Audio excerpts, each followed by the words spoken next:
Okay, let's dive right into this explainer. We're exploring one of the most chilling technological disasters in human history.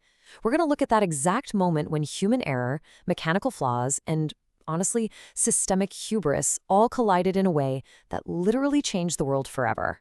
Today, we're walking through the story of Chernobyl. Imagine going to sleep in a totally quiet city, completely unaware that a massive disaster is unfolding just down the road. It's a pretty terrifying thought, right? Picture the early hours of April 26, 1986. Families are tucked into their beds, the streets are dead quiet, it's just a perfectly normal night. But a few miles away, an event is kicking off that will become the absolute worst nuclear accident in human history. This is really a story about how incredibly fragile our sense of security truly is. So let's start with part one, the sleeping city.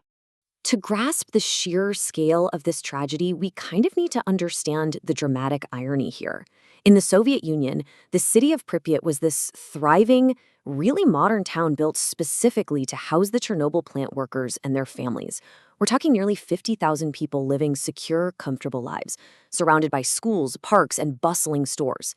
But beneath that calm surface, literally just a few miles away at the plant, a fatal combination of hidden design flaws and impending human error was brewing.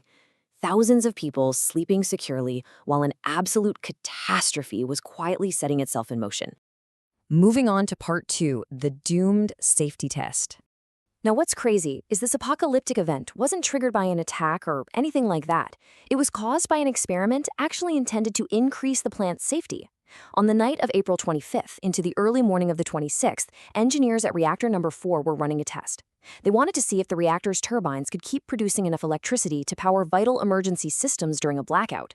At exactly 1:23 a.m., the test begins. But seconds later, the reactor power surges entirely out of control, and mere moments after that, two massive explosions rip right through the building. So how on earth did we get from a planned test to a catastrophe in literal seconds?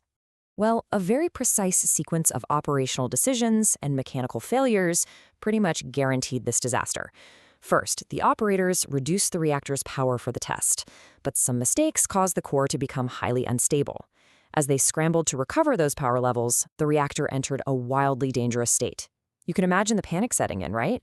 So the operators hit the emergency shutdown button, a failsafe meant to completely kill the reaction. But because of these fatal, deeply hidden design flaws in the reactor itself, pressing that button actually spiked the reaction to an unimaginable level. The very mechanism designed to save them sealed their fate. 1,000. When that uncontrollable surge hit, the resulting explosion blew the 1,000-ton reactor lid completely apart. Just think about that. 1,000 tons of solid steel and concrete tossed aside like a toy. With that lid totally gone, the incredibly toxic, glowing reactor core was utterly exposed directly to the night sky, violently pouring radioactive material straight out into the atmosphere. Which brings us to part 3, the invisible threat. The explosion had happened. The lid was literally off. And now, the immediate, chaotic climax of the disaster really kicks in. First responders rushed to the scene to fight the fires caused by the burning debris scattered all over the rooftops. But here is the heartbreaking part. They had absolutely no idea they were dealing with a nuclear accident, meaning they had zero proper protective equipment. They were literally standing in the middle of a destroyed nuclear core, absorbing incredibly lethal doses of radiation. Several of these extraordinarily brave firefighters and plant workers later died from acute radiation sickness, fighting a fire they didn't fully understand just to prevent the disaster from getting even worse. And while those firefighters were out there sacrificing their lives at the plant, a staggering 36 hours passed before the neighboring city of Pripyat was even evacuated. For 36 whole hours, residents just continued their normal routines. Many of them actually gathered on bridges and apartment balconies to watch the eerie, glowing light coming from the ruined reactor. They were completely unaware of the invisible, deadly radiation that was just showering down on them. 36 hours of normal, everyday life lived inside a literal radioactive nightmare. Finally, the authorities acted. On April 27th, hundreds of buses rolled into Pripyat. The residents were told they'd be gone for only a few days, but in reality, many would never, ever return. They were instructed to pack just their essential belongings for what they thought was a temporary precaution. They left behind their homes, their photos, their pets, their entire lives. Almost overnight, this thriving, modern city was completely transformed into an abandoned ghost town.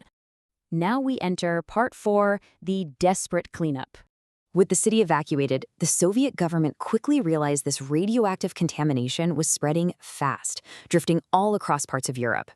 To stop it, they launched an absolutely massive operation. We aren't just talking about a small team of specialists here. Hundreds of thousands of people were drafted into this effort as what they called liquidators. Soldiers, engineers, miners, civilian workers, and firefighters were all mobilized on an unprecedented scale. They were basically throwing incredibly brave people at an invisible enemy in a desperate attempt to contain the spread of radiation. One of the absolute most critical tasks was clearing the highly radioactive debris from the reactor roof so a containment structure could be built over it. Initially, they tried to send in robots, but the radiation was so intensely powerful that it literally fried their internal electronics. So because the technology failed, humans had to step in. Workers had to actually run out onto the roof and clear the radioactive debris by hand, using shovels. The environment was so incredibly lethal, they could only spend seconds, literally just seconds at a time, in the most dangerous areas before hitting their absolute maximum lifetime exposure limit. So, after all that chaos, all that sacrifice, and all that destruction, we really have to pause for a second and ask the most fundamental question. Why did it happen?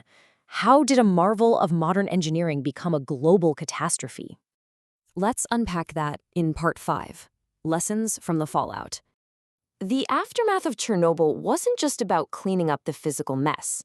It was really about tearing down that sequence of events to understand the failure. Official investigations revealed it was basically a perfect storm of compounding factors. It wasn't just operator mistakes. There were serious fundamental flaws in the RBMK reactor design itself, particularly its dangerous instability at low power levels.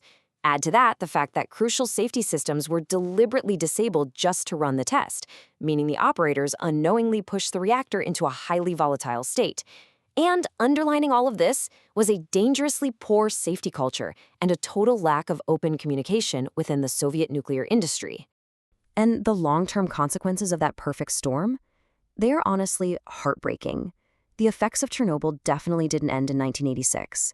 Massive areas were heavily contaminated, and thousands of cases of thyroid cancer have been directly linked to exposure from the radioactive iodine released that night. This overwhelmingly affected those who were just children at the time of the explosion. Even to this day, a massive restricted area known as the exclusion zone remains in place around the site. The human and environmental impacts are going to be felt for generations. Later in 1986, engineers scrambled and quickly built a large concrete and steel structure, the original sarcophagus, right around the destroyed reactor.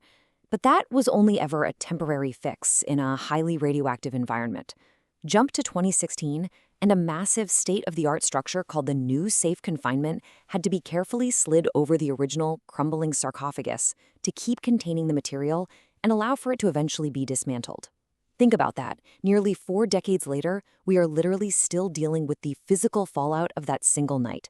And the painful lessons learned there continue to heavily influence nuclear safety standards across the entire globe. Today, that destroyed reactor stands as a really powerful symbol of one of humanity's greatest industrial disasters. As the abandoned streets of Pripyat remain totally frozen in time, a permanent monument to what can go wrong, it leaves us with a pretty big question. What other disasters are we currently brewing today through poor safety practices and technological hubris? It's a pretty sobering thought, but one that makes understanding our history so vital. Keep questioning, keep learning, and thank you so much for exploring this explainer with me today.